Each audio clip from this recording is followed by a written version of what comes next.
Assalamualaikum warahmatullahi wabarakatuh. Salam sejahtera untuk kita semua.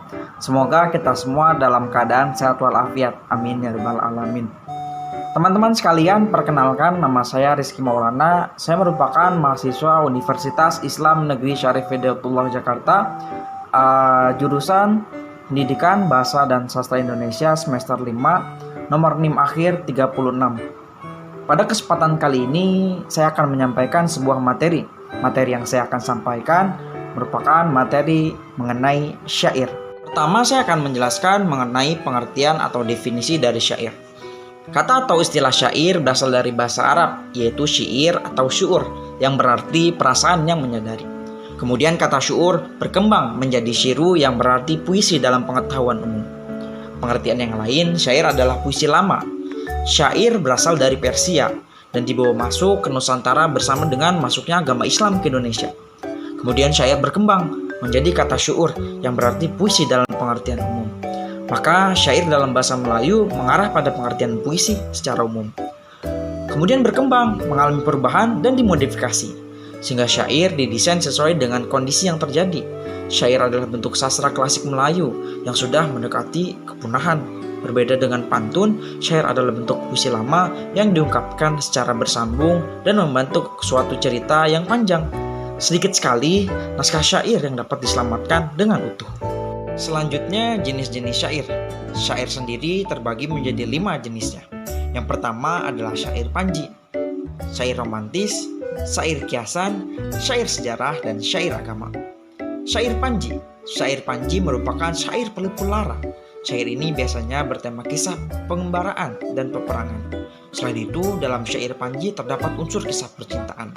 Selanjutnya, syair romantis. Syair romantis berisi tentang percintaan, yang biasanya terdapat pada cerita pelipur lara hikayat maupun cerita rakyat. Syair kiasan. Syair kiasan menyampaikan pesan dalam bentuk kiasan. Syair ini disebut juga syair binatang dan bunga-bungaan. Isinya merupakan sindiran atau kiasan terhadap suatu peristiwa. Yang keempat adalah syair sejarah. Syair sejarah adalah syair yang berdasarkan peristiwa sejarah.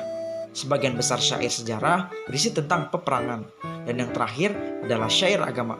Syair agama merupakan syair terpenting. Syair agama sendiri terbagi lagi menjadi 4 bagian.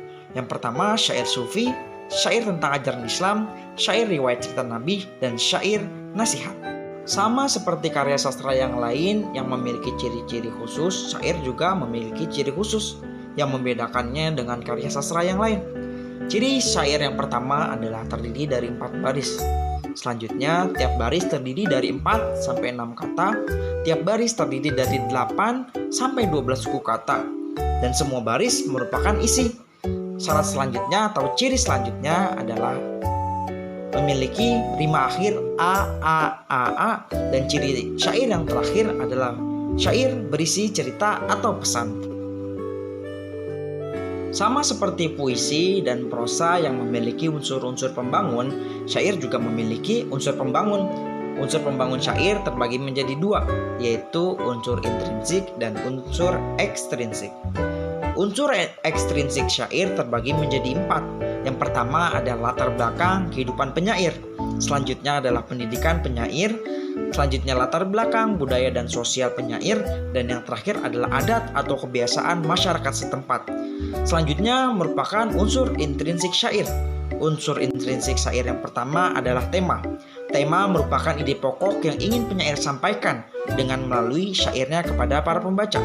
Tema yang digunakan oleh sang penyair beragam. Contohnya seperti kemanusiaan, agama, alam, keindahan, pendidikan, budi pekerti, dan lain sebagainya. Yang kedua, perasaan. Perasaan merupakan sesuatu yang ingin penyair utarakan atau ungkapkan yang berupa ciri-ciri khas, cara pandang, karakter, dan sebagainya. Yang ketiga, unsur intrinsik syair adalah nada. Nada merupakan suatu intonasi atau penekanan dalam isi yang berupa mengejek, menasihati, bergurau, bergembira, mengkritik, berbelas kasihan, dan sebagainya. Dan unsur intrinsik yang terakhir adalah amanat. Amanat merupakan suatu pesan atau nasihat yang ingin disampaikan penyair kepada tiap-tiap pembaca. Umumnya pesan di dalam syair ditafsirkan sendiri oleh pembaca, sesuai pemahaman sang pembaca. Setelah mengetahui definisi, ciri-ciri, jenis, dan unsur pembangun dari syair, selanjutnya kita akan mengenal sastrawan, tokoh-tokoh penyair Indonesia. Sebenarnya banyak sekali sastrawan atau tokoh-tokoh yang telah menciptakan syair di Indonesia. Pada kesempatan kali ini saya hanya akan menyebutkan beberapanya saja. Yang pertama adalah Hamzah Fansuri. Hamzah Fansuri telah banyak menciptakan syair. Di antaranya adalah syair dagang, syair perahu, syair si burung pipit, syair si burung puguk, dan syair sidang fakir.